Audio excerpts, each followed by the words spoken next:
Welcome back to our language. I noticed on my recordings that the sound quality was actual garbage, and it's because my computer was recording with the wrong microphone. I have two microphones on top of my computer. One of them is in the webcam. One of them is a standalone microphone. It was recording from the webcam because of course it was. So hopefully the audio is better this time. I guess I'll find out while I'm editing. But hopefully it's fixed. Anyway, here we are, back in our language. And we're ready to start some sound change rules. Sound changes. Our big question is what happens to k and g. Maybe that gets answered today, maybe not. I still have not really thought of a way to deal with it. But let's get some sound changes. So I'm just going to start a new section, sound changes, and let's see what happens. My IPA keyboard selected. Okay, sound changes. So things I want, I do want a sound change that deals with retroflex generation. I want a sound change that deals with palatalization of velars. I'm going to put the of velar in parentheses because maybe other things happen too. I do want bilabial fricative loss. Do I do that with all of my frequencies? I'm going to do fricative loss. And I'm going to label it with f, v, k, and g are all going to go to h in some way. So retroflexes are coloring of coronals. Retroflex generation are colored coronals. So I can get rid of that note.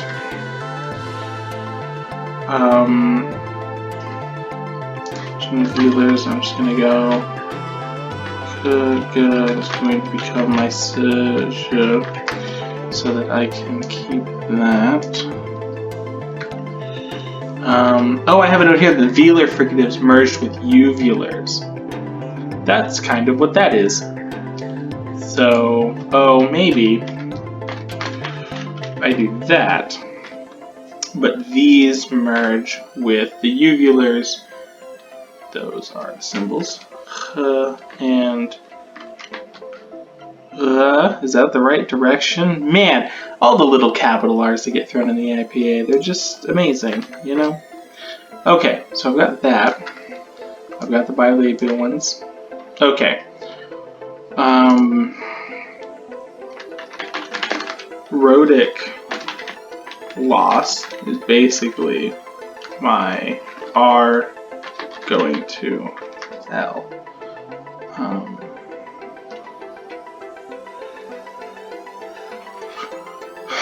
And that's going to be interocalically, so that, oh no, I can't type an underscore with my IPA keyboard.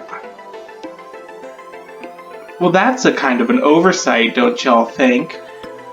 Oh man, so I gotta get out of the IPA keyboard, do that, and then go back into my IPA keyboard. That's a bummer.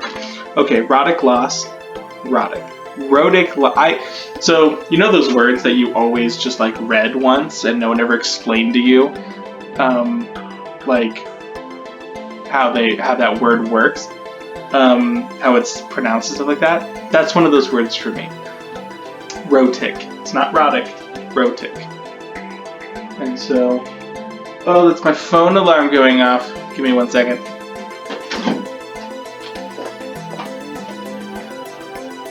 I've returned after turning my phone alarm back off.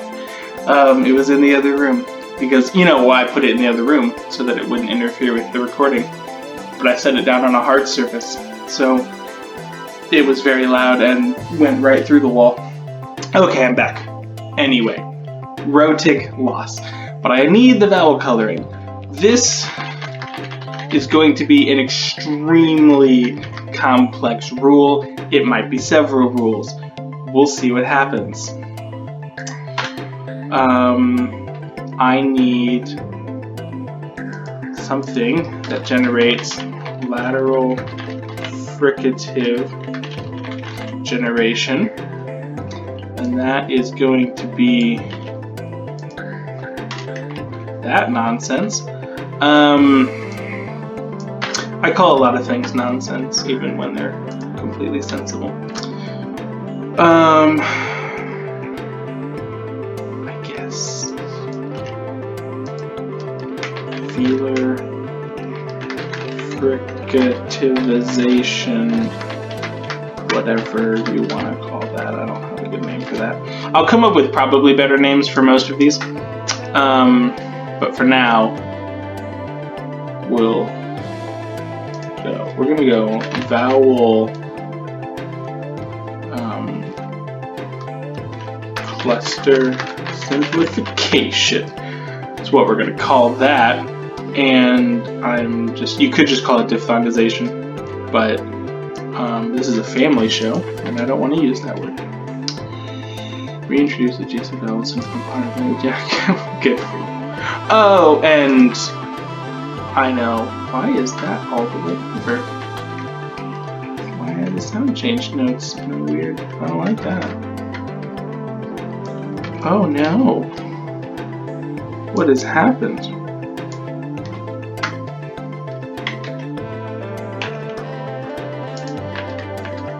Okay, that's better. You know, formatting. Not to rant against programs. Formatting's weird, and it gets weird in different programs. So, I guess rant over. That wasn't much of a rant.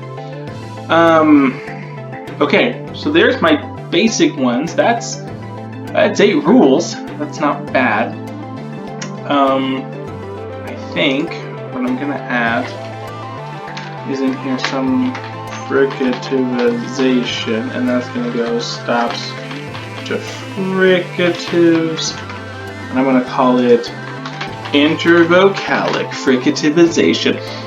For anyone who wonders why I got into linguistics, it is absolutely so that I could sit in front of a computer one day and say things like intervocalic fricativization.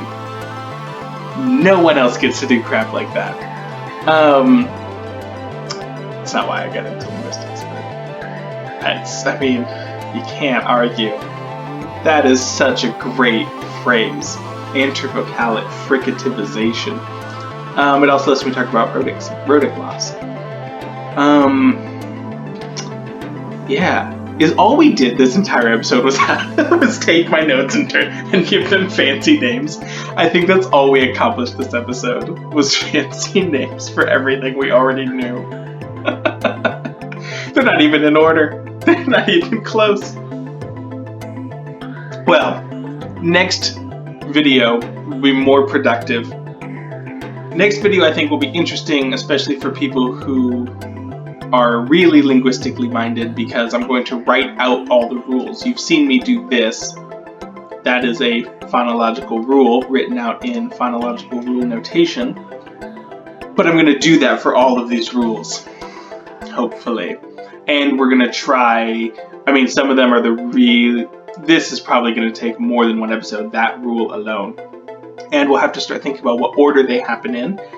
And I'll show you the sound change applier so that we can get everything up, just so we can test and make sure everything's coming out how we want. It's going to be great.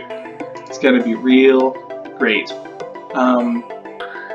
But yeah, so that's looking forward. That's what we'll do next episode. I'm surprised this one's already 10 minutes-ish. That's probably 9 with the bit that I'll edit out, where I walked out of the room to turn my phone off. Yeah. We'll see you in the next episode. Icarus out.